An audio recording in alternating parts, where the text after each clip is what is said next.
La semana pasada el juez Eddie Olivares envió una comunicación al Pleno de la Junta donde se solicitaba que se adelantara el inicio de la campaña electoral a propósito de la movilización que ya existe en casi todo el territorio nacional y ante el tema del uso de los recursos del Estado. Dos preguntas. Primero, si la ley lo prohíbe, porque he escuchado gente que dice eso, que no, que hay que esperar tal fecha. Y segundo, la perspectiva que se ha discutido en la Junta. Bueno, normalmente la ley lo que establece son plazos límites. El artículo 87 de la ley electoral, en este caso, establece que a más tardar 90 días antes del proceso electoral debe aperturarse, dictarse la proclama. O sea que puede ser antes. De hecho, en los últimos procesos electorales siempre ha sido antes de los 90 días. El 16 de enero, el 26 de enero. O sea, en ese sentido la ley no lo prohíbe. Todavía la Junta Central Electoral no ha discutido ese tema. En el caso nuestro lo que hemos planteado es que no es necesario que se abra la campaña electoral para controlar los recursos del Estado. ¿Lo puede controlar la Junta sin...? Así es. El artículo 47 de la ley electoral establece que en el caso de el uso de los recursos del Estado, la Junta Central Electoral puede en cualquier momento tomar las medidas cautelares e incluso dice, si tiene conocimiento de cualquier operación de ese tipo, puede anularla.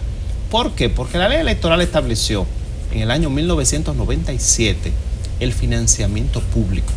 Hasta el 97 no teníamos financiamiento público. Ustedes recordarán, o como dice Altagracia, los más viejitos recordamos que lo que existían eran las exoneraciones, ¿verdad? Decían exoneraciones que se le daban a los partidos políticos. El nuevo sistema estableció un financiamiento público permanente y electoral. Y un elemento... Para evitar, supuestamente. Para evitar, por una serie de razones que podemos... pero es más transparente. Si se ha cumplido o no. Yo creo que no se ha cumplido. No, por ejemplo, el control de financiamiento privado no se ha cumplido. O la transparencia respecto de los donantes tampoco. Pero eso es otra cosa. Lo esencial es que al mismo tiempo la ley dijo, Junta Central Electoral, cualquier uso de los recursos del Estado que no sea es ilegal. Y señala una serie de elementos. El artículo 45 y el 47 da esa potestad a la Junta Central Electoral permanente. O sea que en ese sentido, si existiera, digamos, voluntad, existe la competencia para ejercer ese control. No hay voluntad. Hasta ahora no la ha habido. En el día de hoy sale como información principal del periódico El Caribe una noticia que llama bastante la atención. Se habla de una injerencia de la embajada o del embajador de los Estados Unidos en el país, el señor Brewster, tratando de que se pueda dotar de documentos a un gran número de ciudadanos que la Junta Central Electoral ha dicho que no pueden tener documentos. ¿Qué hay de cierto en esa información? Bueno, yo realmente me enteré de ella al ver El Caribe hoy temprano, porque no tenía conocimiento de que existiese, primero, ese tipo de intención de reunirse en este momento con la Junta y segundo, con ese propósito. En la ocasión en que nosotros participamos en una reunión con el señor embajador, la verdad debo decirla es que en ningún momento él intentó primero inmiscuirse en ninguna de las decisiones de la Junta, sino que más bien lo que fue a buscar información sobre los diferentes temas.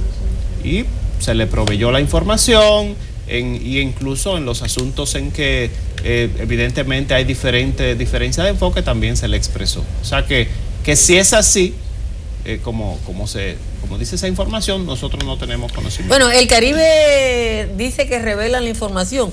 Se le atribuye a una fuente, pero el único funcionario de la Junta que asume es el presidente, así que uno supone que la fuente es del más alto nivel. Bueno, pero yo no puedo suponer eso, o sea, porque no tengo esa confirmación. ¿Qué tan común es que la Embajada de los Estados Unidos pida este tipo de informaciones que ha estado solicitando la Embajada y se incumbente actualmente? Con los temas del registro civil, es normal que haya un flujo permanente con la mayoría de las embajadas, pero sobre todo con aquellas que tienen un mayor flujo de migrantes. Estamos hablando sobre todo de Estados Unidos y España. Porque permanentemente existe un intercambio de información sobre la veracidad de los documentos que se depositan. Recuerden, ahora mismo el 80% de los fraudes de documentos de identidad son con fines migratorios.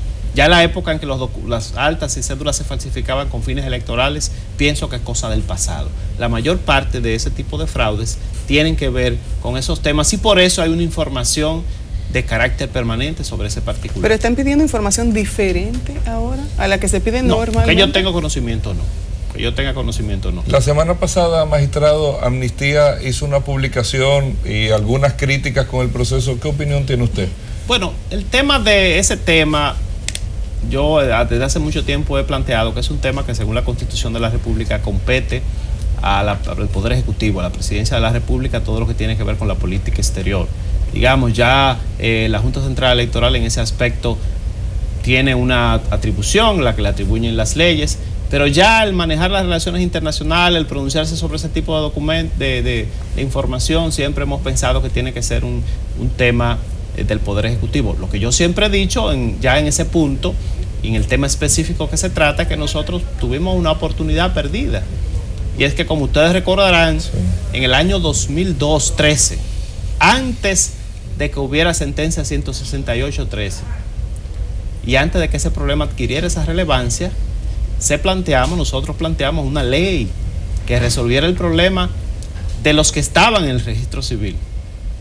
1 año y 6 meses después de esa propuesta, cuando ya el tema había trascendido internacionalmente, cuando ya era una crisis, esa misma ley se aprueba, pero se aprueba incluso ampliando a otros aspectos. Entonces, quizás en ese momento la radicalidad de algunas posiciones, ¿verdad? Y a veces los prejuicios que hay con este tema impidió que esa oportunidad se adoptara. Bueno, pero la ley 169 no resolvió el problema, porque el propio reconocimiento que de un listado que publica la Junta, solo 10,000 han recibido su documento.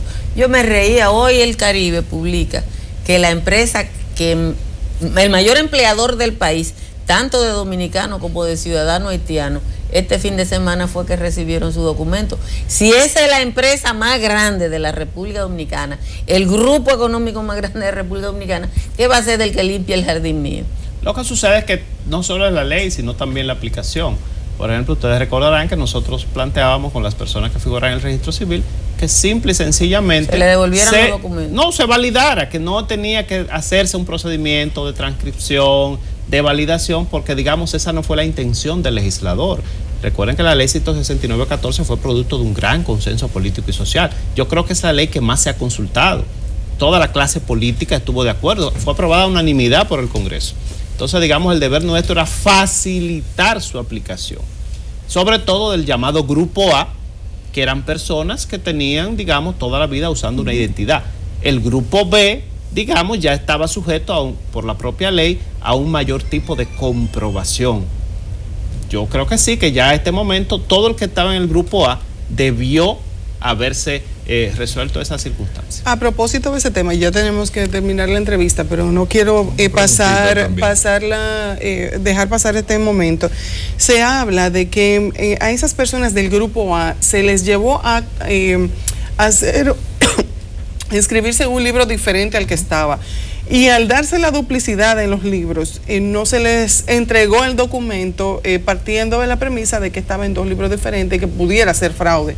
Esa era una de las denuncias que tenían las personas que pertenecían a este grupo y que se vieron invalidados de conseguir su documento porque alegaron que ellos lo que tenían era fraude. Bueno, yo insisto, el procedimiento adoptado, digamos, no ha sido el mejor porque es un procedimiento complejo y por eso aparecen este tipo de quejas. Cuando hay esas circunstancias que incluso en este mundo de hoy tienen esas connotaciones, lo más adecuado es trabajar con los afectados y trabajar directamente. Pienso que quizás en este contexto, en el caso de la Junta, no cuestiono el papel de las otras entidades, pero faltó esa parte. Magistrado, antes ya de terminar, aquí nosotros tenemos el año entero, inclusive han venido muchas personas con la voz de alarma. Señores, no podemos ir a una elección el año que viene sin ley de partidos políticos y sin una ley electoral clara, justa, todo. No podemos. Ya llegó diciembre, ya están ahí las elecciones. ¿Cómo usted ve esto? La ley de partidos ya no tiene ningún sentido. porque lamentablemente nosotros hemos tenido un retroceso en la democracia interna de los partidos políticos para este proceso. O sea, miren, nosotros teníamos 3 grandes partidos que en la década pasada hicieron elecciones primarias. Sí. Y participaron más de 1 millón de personas, por ejemplo, en el 2000, para la elección del 2012, en el caso del PLD-PRD, que fueron los que hicieron primarias. Los datos están ahí. En el caso del PLD participó más de 1 millón de personas. En el caso del PRD, casi 1 millón de personas. O sea, una manifestación extraordinaria de democracia interna, independientemente de las críticas que tengan estos procesos, que siempre la tienen. Entonces hemos pasado de ese proceso de primarias internas a un proceso en que no hay primarias internas para el presidente de la República, para la elección del candidato presidencial, y en los otros niveles muchos de estos candidatos ya están pactados. O sea, en ese aspecto hemos tenido un retroceso. ¿Qué sentido tiene ahora aprobar la ley de partidos políticos cuando precisamente esos son los procesos que esencialmente regula la ley de partidos, los procesos internos? Fíjense, en Argentina, ustedes hablaban del caso de Argentina, en Chile, en Uruguay, en Honduras, las elecciones primarias son obligatorias. Una persona no puede ser candidato presidencial si no va previamente a una elección primaria y tiene que sacar más de un 5% en una elección primaria. O sea, no es tampoco todo el que quiera que puede ser candidato presidencial, porque se necesita un sustento social, un sustento humano. El segundo tema, por eso para mí es más relevante, pero parece que tampoco lo tendremos, que es el tema de la ley de régimen electoral. Porque esa ley, parece no lo vamos a tener. Primero da más mecanismos a la Junta Central Electoral para controlar. ¿Qué es hoy controlar? Bueno, recientemente nosotros estuvimos coordinando una comisión de investigación de unos casos de unas supuestas exoneraciones. Pero ¿qué elementos uno no tenía? Por ejemplo, nos solicitamos información a la superintendencia de banco. La superintendencia de banco dice, no, el secreto bancario. O información tributaria. ¿Qué dice la autoridad tributaria? El secreto tributario. O sea, en todos los países donde el órgano electoral controla todo lo que es financiamiento público, todo lo que es equidad en las campañas electorales, tiene acceso, secreto bancario, secreto tributario. Porque si aparece Juan de los Palotes dando 100 millones de pesos a una campaña, bueno, hay que investigar si ese Juan de los Palotes es realmente un prestanombre o es alguien que tiene la solvencia económica, financiera para hacer ese aporte. Todo eso debería trabajarlo la ley de régimen electoral. Por eso decía, el gran reto de este proceso electoral es que vamos a ir a una ley, a un proceso en el cual las partes, los partidos no van a tener controles de ningún tipo en ese aspecto. Se impondrá o acceso a los medios de comunicación. Desde luego. O acceso a los medios de comunicación. Pongamos, las redes sociales incluso encarecen la campaña electoral. Porque usted es candidato a diputado y tiene que tener un ejército de trolls ahí moviendo, los llamados interactivos. Ahora en las radios son interactivos de los medios, gente que te pasa en tu Twitter, gente que te muevan en Facebook, y todo eso es costo, todo eso es dinero. No se hace política como se hacía en los 60, en los 70. Hoy se hacen estudios de mercado, asesoría.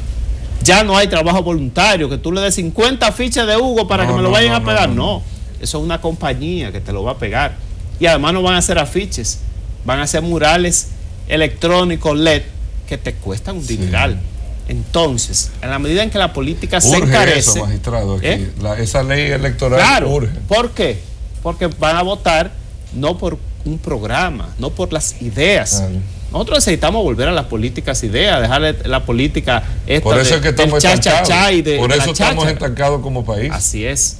Entonces, en la medida en que no hay control en las campañas electorales, en el acceso a los medios de comunicación, se fortalece la política del dinero y la política de las ideas no se logra cristalizar. Bueno. Eso quiere decir que tú te vas a quedar en este año sin ley electoral. Sí, ya. Pero además, ¿por qué él se desespera? Nada más son 16 años, ¿verdad? Que son 15. Él está muy desesperado. Yo estoy preguntando. No, tú estás muy desesperado. Yo era reportera. Estoy preocupado. Cuando se empezó a hablar de esa ley, nada más 16 años, ¿tú quieres que se apruebe? Pero el problema no es ese. El problema es que tenemos que verlo en el espejo de otros países. Claro.